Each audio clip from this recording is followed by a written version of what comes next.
যে চাচা শ্বশুর হ্যাঁ উদ্দেশ্যটা তো আমি বুঝতে পারছি, তারা তো না বুঝলো।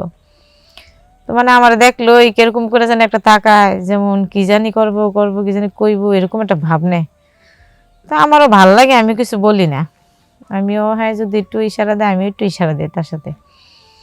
একদিন হঠাৎ করে আমার হাজব্যান্ডের পাড়া দিয়ে চাচা শ্বশুর বাহিরে বাহিরে পাড়া দেওয়ার পরে দেখি হ্যাঁ মানে ইয়ে করতেছে। তো আমি কি করবো বলেন, এখন বিয়ে হয়েছে বেশি দিন হয় নাই, আমার হাজব্যান্ডও বাহিরে গেছে গা, এখন তো আমারও তো একটা ইচ্ছা ভাব আছে। তো একদিন রুমে আমি বসে রয়েছি, কেউ নাই, তখন আমার চাচা শ্বশুর রুমে গেছে। যাওয়ার পর আমার হাত ধরে যখন টান দিছে আমি নিজের সামনে রাখতে পারি নাই। তো আমার একটা উত্তেজনা ভাব এসে পড়ছে। তখন মানুষে বুঝে নিত তো যে ছেলে রয়েছে, আগুন মেরেছে, মোম আগুনের কাছে মোম চাইলে স্বাভাবিক গলারই কথা। যখন হাত ধরছে আমি নিজের সামনে রাখতে পারি না, আমাদের মধ্যে অনেক কিছু হয়ে গেছে কি বুঝছেন। তো হয়ে যাওয়ার পরে দিয়া এরকমভাবে অনেক দিন হয়ে গেছে, এরকম চলতেছে তার সাথে আমার। তো এরকম চলার ক্ষেত্রে দেখা গেছে আমি কিছু বলি না যে আমার এখন হাজব্যান্ড না, আমার তো দরকার। তো হ্যাঁ চাচা শ্বশুর মানে খুবই ভাল লাগে, আমারও অনেক ভাল লাগে দেখতে। হ্যাঁ তো এরকম চলতে চলতে দেখা গেছে একদিন আমিও মানে প্রেগনেন্ট।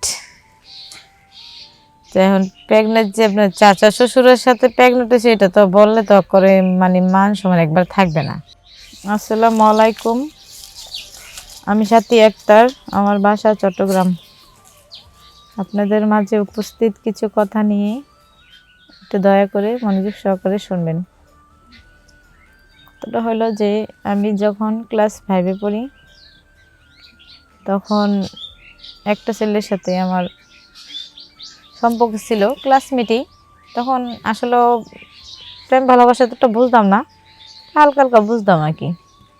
তো দুইজন একসাথে ঘুরতাম ঘারতাম, এদিকে ওইদিকে যাইতাম, চটপুটে ফুচকা খাইতাম, কি আবি যাবি এরকম করে সময় কাটাইতাম। ক্লাস করলে করতাম, না করলে না, একটু দুষ্ট টাইপের আসছিলাম, ডুবা না।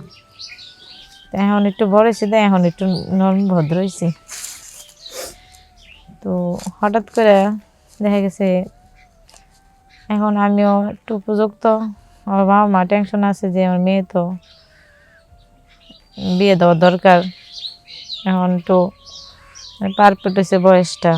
আর আমার টেনশন, মেয়ে মানুষ তো বাবা মা, প্রতিটি বাবা মারই টেনশন থাকে যে মেয়ে একটু বড় হলে তার কীভাবে বিয়ে দেওয়া যায়, তাড়াতাড়ি বিয়ে দিতে পারলে মানুষ আমার বাজারে কেটে ভালো। তারা ভাবতেছে আমার বিয়ে দিয়ে দিব। আমি ভাবতেছি যে আমি দেখি আর একটু পড়াশোনা করি, বিয়ের লেগে তো অস্থির হিসেবে লেগে বাসার থেকে অনেক চাপ দিতেছে বিয়ে করার জন্য। আমি রাজি হইতেছি না যে আমি এখন বিয়ে করবো না।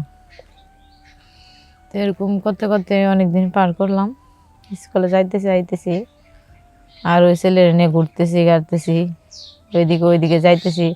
কি আর লেখাপড়াতে মন ভয়, মন হয়েছে চঞ্চল। তো এরকম করতে করতে একদিন দেখা গেছে যে একটা ভালো একটা সম্বন্ধ আছে বাবারে, মানে এক ঘটক সাহেব বলতেছে যে তোমার তো মেয়েটা বড় হয়েছে, এখন তো বিয়ে দেওয়ার দরকার, যে বিয়ে শাদী দিবা কিনা। তো বলতেছে হ্যাঁ মেয়ে যেটা আছে বিয়ে তো দিতে হইব। তো বলতেছে আমার জায়গায় একটা ছেলে আছে, ছেলে অনেক ভালো, বিয়ে দিতে পারো। বাবা রাজি হয়ে গেছে, আমার বলছে আমি এতটা রাজি না, তারপর বাবা মার কথা তখন শুনতে হইব। বিয়ে দিল, হঠাৎ করে বিয়ে হয়ে গেল আমার। তো আমার এক চাচা শ্বশুর, হ্যাঁ এই আমার আবার আপন শ্বশুর নাই, চাচা শ্বশুরই সব দায়িত্ব। আমার শাশুড়ি আবার আমার চাচা শ্বশুরের উপরে সব দায়িত্ব দিছে, তোমার বাইশটা তুমি চাইয়া চিন্তা বিয়ে শাদী করাইবা, সব দায়িত্ব তোমার। তো হ্যাঁ এই বিয়ে শাদী করাই নিল দেখা। এখন যখন আমি আমার হাজব্যান্ডের বাড়ি গেলাম শ্বশুর বাড়িতে, তো ওইখানে যাইয়া কিছুদিন ভালোই ছিলাম, শাশুড়ি নিয়ে স্বামী নিয়ে কিছুদিন ভালো ছিলাম।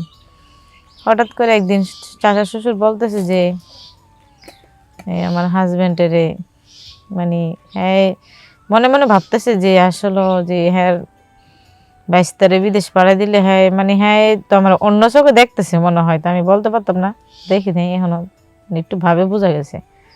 তো মানে এমনিতে দেখলে তাকায় থাকে কিরকম যেন একটা ইয়ে করে, মানে ভাবসাব দেখায়। তো হ্যাঁ, তোমার চাচা শ্বশুর এসেছে, মানে চাচা শ্বশুর হইলো, শুনতে গেলে চাচা শ্বশুর, আসলে দেখলে আপনি বুঝতে পারতেন না যে হ্যাঁ আমার চাচা শ্বশুর, যে ইয়াং আর দেখতে কি স্মার্ট, মানে দেখলে তাকায় থাকতে ইচ্ছে করে।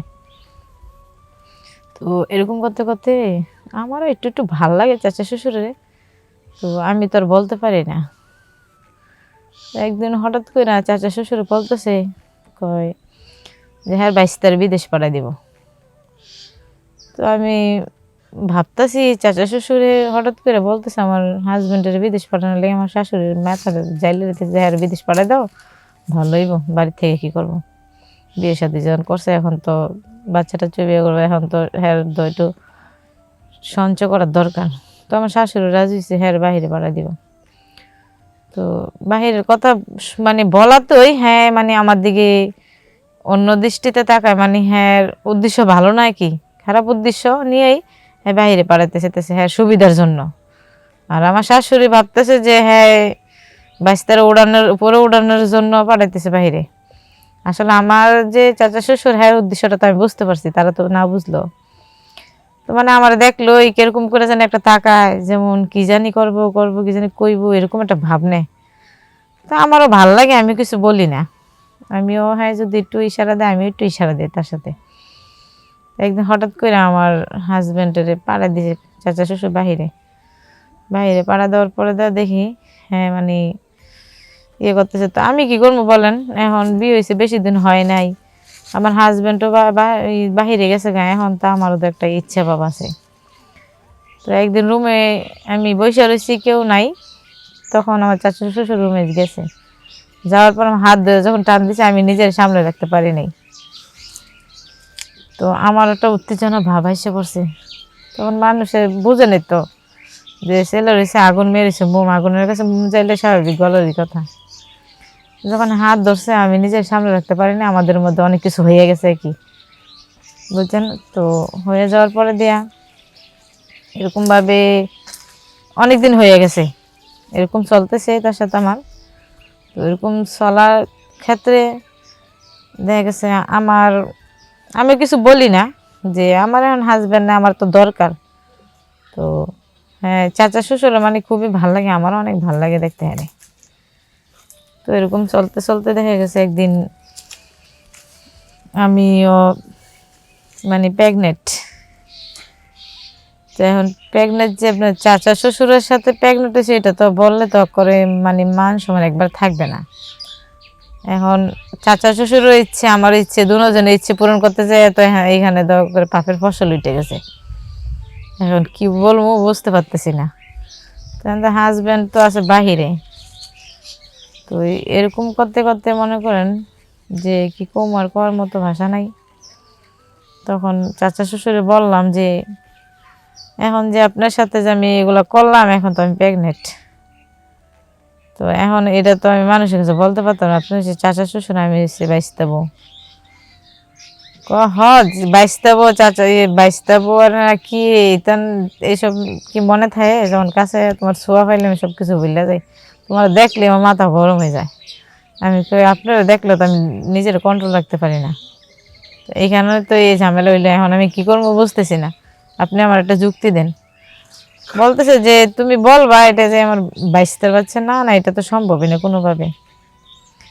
তো এইটাই কি যে কার মনে কি আছে কেউ বলতে পারে না, ঠিক আছে। যে যেরকম আমার চাচা শ্বশুরের মনে ছিল কুবাব, যে বাইশতার বাহিরে পাঠায়া সে বাইশতার বউর সাথে আকাম কুকাম করবে। তো এটাই মানুষের মন বোঝা বড় দায়, ঠিক আছে। তো এটাই যে এই দুনিয়ার চাচা শ্বশুর কর, চাচা শ্বশুর কর, মামা শ্বশুর কর, কারোর বিশ্বাস করতে নাই, কারোর বিশ্বাস করলে নিজের ইয়া। তো এরকম আমি যে এরকম ভুল করছি, দয়া করে মা বোনেরা এরকম ভুল আপনারা কেউ করেন না।